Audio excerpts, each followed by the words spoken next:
आताच्या घडीची सर्वात मोठी नाही बातमी वाटलं तर जसा समृद्धी हायवेवर एक्झिट असतो तसा माझे राजकारणात वेळोवेळी एक्झिट असते आणि जो एक्झिट तयार असतो आताच्या घडीची सर्वात मोठी तो बातमी अशा ठिकाणी अशा पद्धतीने करतो की यांच्या कवितेला सगळ्यात पहिले टाळे वाजवून मी जाते. कारण आपण त्या देशात राहतो जिथे व्यक्ती स्वातंत्र्य आणि व्यक्त होण्याचं स्वातंत्र्य आताच्या घडीची सर्वात मोठी बातमी आणि या व्यक्ती स्वातंत्र्यामध्ये कलाकार लोकांना जी मुभा दिली पाहिजे ती मुभा देण्याच्या संस्कृतीत आपण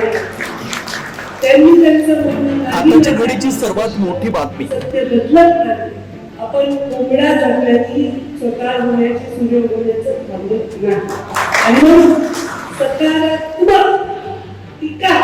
ही सुद्धा ऐकण्याची आताच्या घडीची सर्वात मोठी बातमी आणि त्याच्यातून सुधारण्याची तयारी असते